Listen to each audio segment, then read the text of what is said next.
The 37mm Panzerabwehrkanone, or PaK-36, was the main anti-tank weapon of the Panzerjäger until 1942. Developed by Rheinmetall in 1933, it was first issued to the German army in 1936. It first saw service during the Spanish Civil War, where it performed well against the light tanks of the conflict. It was first used during the Second World War against Poland in 1939 and had little difficulty with any of the Polish tanks.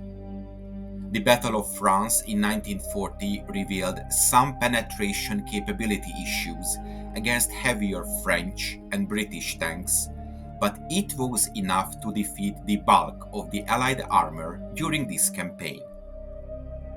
The invasion of the Soviet Union brought the PaK-36 face-to-face with large numbers of T-34 tanks, which were invulnerable to its fire.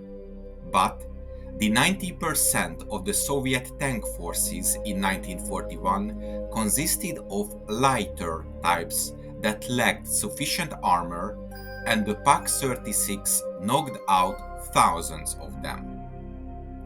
Before the campaign, the German High Command had the idea of combining this gun with the reliable Sonderkraftfahrzeug 251 armored personnel carrier.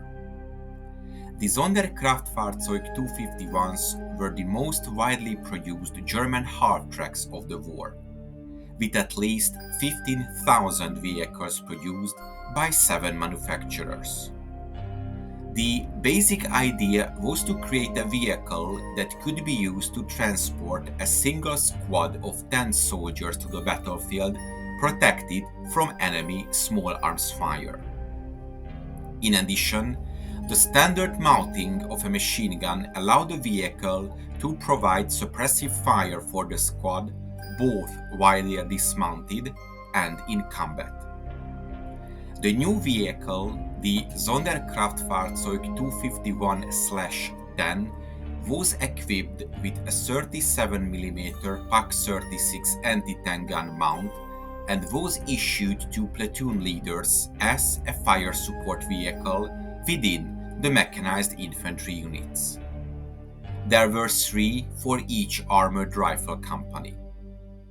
The first testing vehicle was available in May of 1941, and serial production started in July the same year. Love diving deeper into military history? This video is supported by my YouTube members who get exclusive videos weekly, not available anywhere else for their kind support. You can join their ranks easily. Just hit the join button now to get the exclusive videos and much more. Thank you for supporting me. I couldn't be doing it without your help. This modification transformed the half-track into a multi-role vehicle capable of both troop transport and direct fire support against light armored vehicles and fortified positions. The design of the Sonderkraftfahrzeug 251/10 retained the basic structure of the original vehicle. An armored body with an open top, a rear troop compartment capable of carrying a squad of soldiers, and a front-mounted engine driving both the tracks and the front wheels. The addition of the PaK-36 on a pedestal mount provided the vehicle with an increased offensive capability without significantly compromising its transport functionality. Deployed primarily as both a command and support vehicle for the mechanized infantry platoons. In practice, the vehicle enabled commanders to direct operations from a protected position while simultaneously providing direct fire support to their troops. While the PaK-36 effectiveness as an anti-tank weapon diminished as the war progressed, the enemy armor became more robust, its utility against soft targets and fortifications remained valuable. The Sonderkraftfahrzeug 251/10 therefore played a critical role in mechanized infantry tactics, particularly in the early and mid-war years. The vehicle proved to be a versatile asset on the battlefield. Its combination of mobility, protection, and firepower allowed it to fulfill multiple roles. Platoon leaders could utilize the vehicle to spearhead assaults, support infantry with suppressive fire, and even engage in anti-tank actions when facing lightly armored vehicles. However, the vehicle was not without its limitations. The Pak-36, despite its early success, became increasingly inadequate against the more heavily armored tanks fielded by the Allies and the Soviets as the war continued. This necessitated the development and deployment of more powerful anti-tank weapons, but the vehicle remained in service due to its utility in other roles.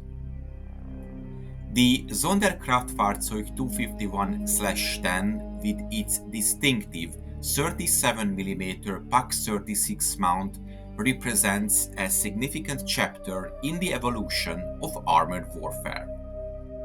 It illustrates the ability of German military engineering in addressing the diverse needs of battlefield command and support roles.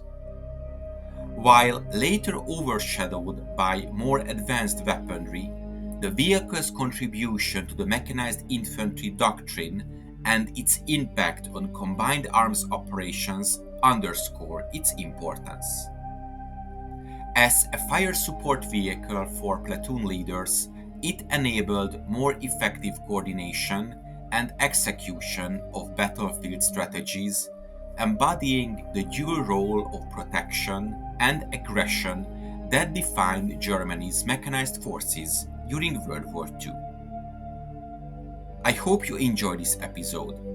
If you want to support my channel, check out the PayPal donation link in the description or consider becoming a member. To make sure you don't miss my future work, subscribe to my channel please and press the bell notification button. Thank you for watching and see you in the next video.